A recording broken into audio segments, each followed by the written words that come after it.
I don't want to be called an actor. I don't want to be called a star. I don't want to have a label. I want to have a legacy. I had the worst self-esteem when I was a kid.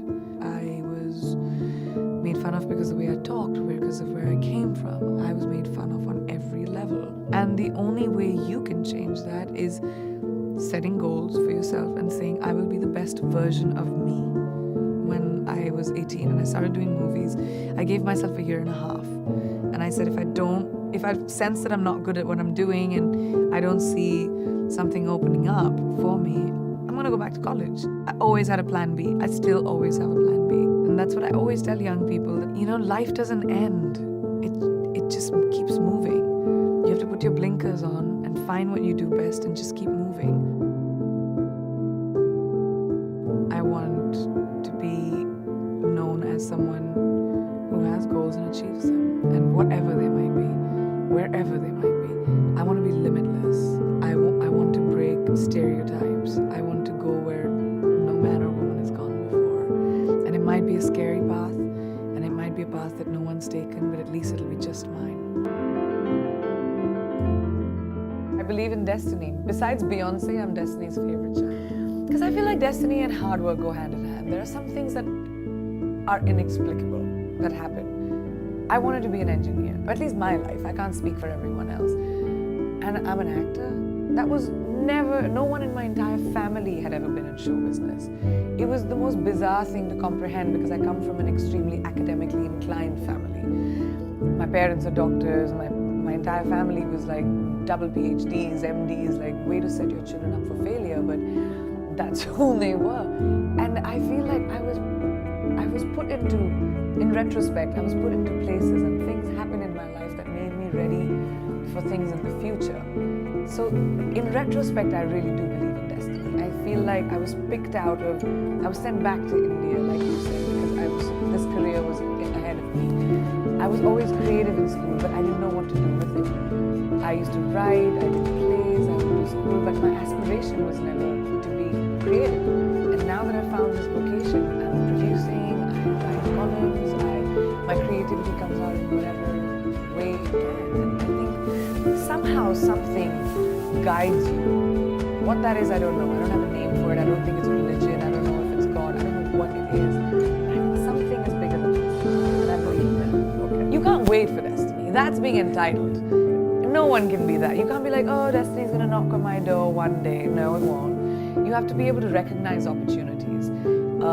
Because there'll be a lot of them that come into your life. And once you recognize an opportunity, you have to seize the day and work bloody hard. Because there'll be 25 other people who want to do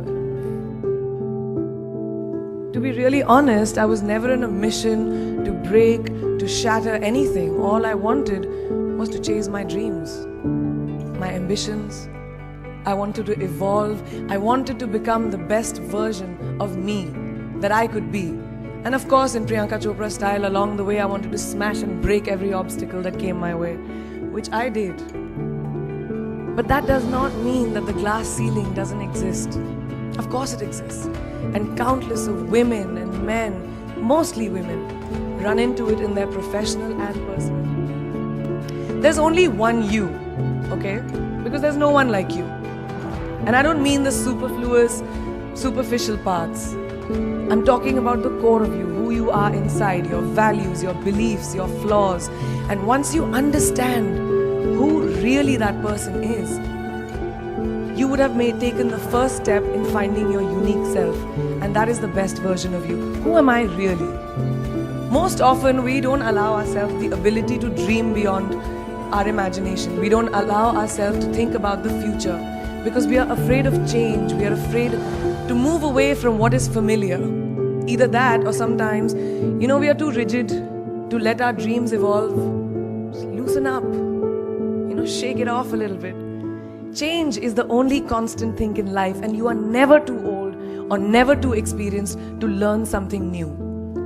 Believe that you have everything already as your Brahmastra in your will to be able to be and achieve your dreams. Be fearless. I know I wanted to become an aeronautical engineer. What am I today?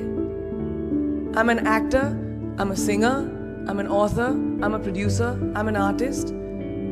How did I go from becoming an engineer to all of these things? I made choices. The choices that I wanted for myself. So that is my rule number 2. Let your dreams fly. Give them wings. Be who you want to be just by being fearless. Now, opportunities. That's another important part of being fearless. They're a very funny thing, these opportunities. They don't come very often. They come far and few in between. But when they do we recognize them? Our job is to recognize them and make the most of them. I look back on all the things that I've done and I marvel at the opportunities that came my way. Miss India, Miss World, when I was in Bareilly in army school. My first film offer, my first music single, the first film I actually produced. There was never a plan, ever.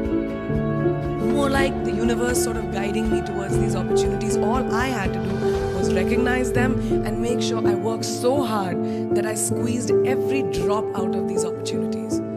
This, ladies and gentlemen, is called drive.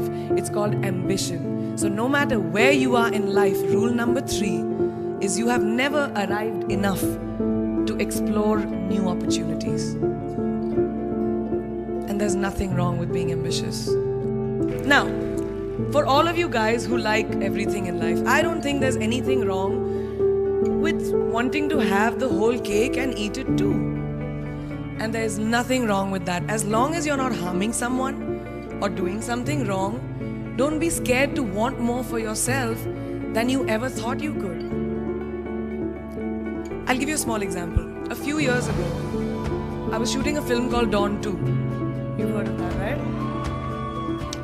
So it was chosen to be shown at the Berlin Film Festival, Berlinale, and my entire team was flying for the premiere. And it was a very exciting time. But at the same time, I was invited for the first time to attend the Grammy Awards in LA. So now when I was doing music, it was this big choice. Both the events were literally taking place one day apart in completely different time zones, Berlin and LA. My team and everyone around me told me, no, it can never happen. You have to choose what is your priority. And you know what I did? I made some insane connections. Mumbai to London, London to Berlin, Berlin to Amsterdam, Amsterdam to LA, LA to Mumbai in 3 days. And I made it happen. I went to both events and I looked great at both events. Even though I hadn't slept, it took a little bit of extra makeup, but I was fine. And that's not the only time I've done it. I've done it so many times, over and over again. Why? Because I don't want anyone to tell me I can't have everything.